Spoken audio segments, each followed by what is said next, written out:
Imagine the Great Pyramids, one of the 7 wonders of the world, and the only one that has survived to this day. Did you know that the Giza pyramids were not the only pyramids and not even the first ones? In ancient Egypt, it was believed that the pharaohs were chosen by the gods to serve on earth as their intermediaries. In the afterlife, they were supposed to become gods themselves. The pyramid complex was built so that the king would have everything he might need in the afterlife. The complex included the pyramids, a palace, and temples. The tomb inside the pyramid, where the king was buried, was filled with many necessary items, furniture, food, and golden vessels. In fact, the first pyramid was built 80 years before the first Giza pyramid.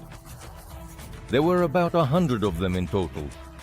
Some of them were never completed, as construction took a long time, and not every pharaoh lived to see its completion.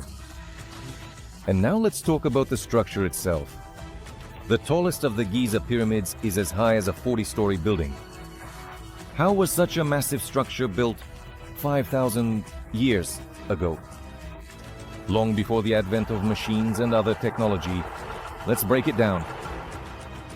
So, Pharaoh Khufu ascended the throne around 2575 BC, and his architect began the construction of the oldest and largest of the Giza pyramids. He estimated that building the massive pyramid would require more than 2 million limestone blocks, each weighing approximately 2.5 tons. Incredibly, about the size of a rhinoceros. The architect planned to complete the construction in 20 years. To make this possible, the stone had to be transported and placed every 4 minutes, around the clock. 7 days a week, 365 days a year, except for leap years. So obviously, a lot of workers were needed to build the pyramid. Many believe that slaves were used for its construction, but that's not true. Workers came from all over Egypt to contribute to the project. There were about 25,000 of them. The Egyptians engaged in a variety of jobs, such as ranging from manual labor and the crafting of tools to administrative work. They all worked about 10 hours a day. They were provided with housing, they were well fed, and overall they lived a more comfortable life than the average Egyptian of that time. Presumably, the builders lived in a nearby temporary city in a highly organized community with a strong leader.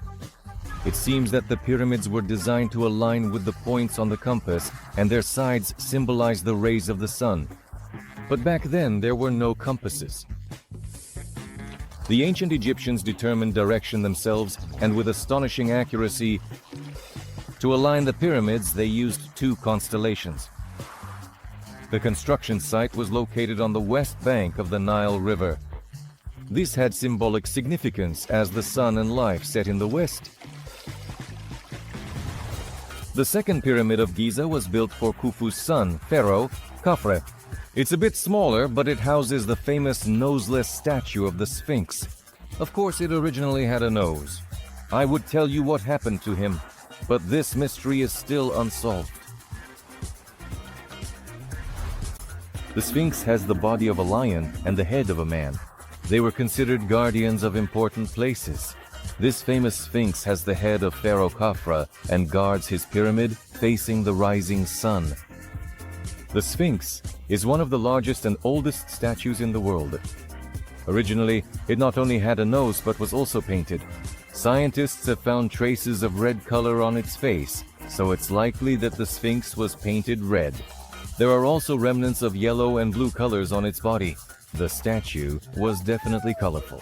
Until around 1800, the Sphinx was buried up to its shoulders, until an adventurer with a team of 160 people unearthed it. But let's get back to the construction.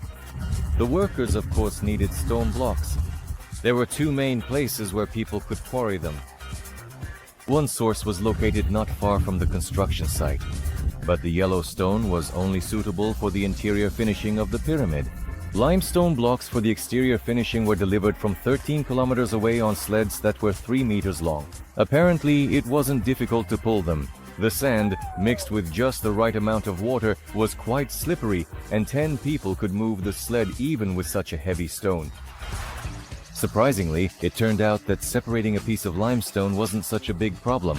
When it's in the ground, it's soft and breaks apart quite easily.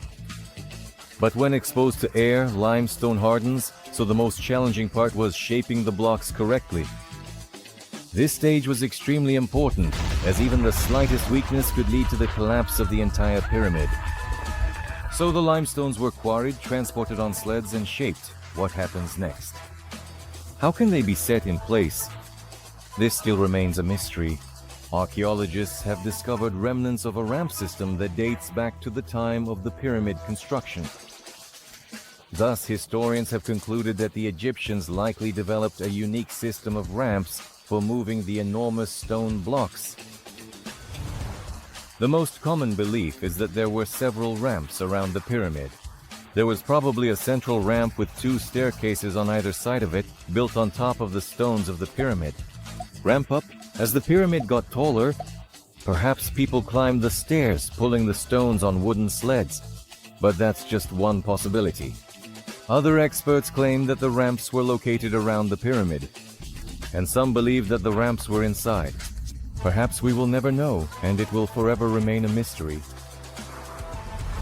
The outer limestone casing of the pyramid was polished with sand and stone to a shine.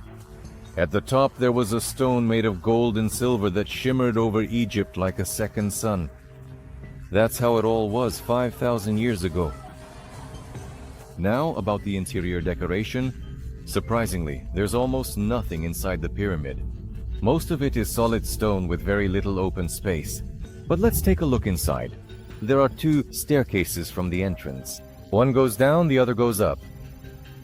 They lead to the burial chambers. Inside, there are 3. Why is that?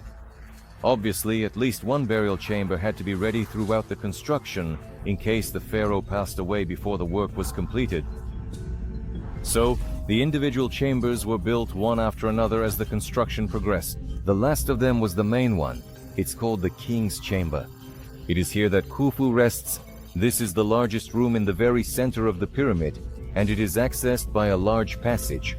It was probably used as a sort of lift to raise the granite during the construction of the inner chambers.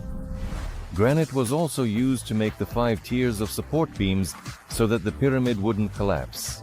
And we can see that it worked, as it has stood for many centuries. Unfortunately, there are no hieroglyphs on the walls of any of these chambers. If you want to see inscriptions, head to the decorated tombs near the pyramids.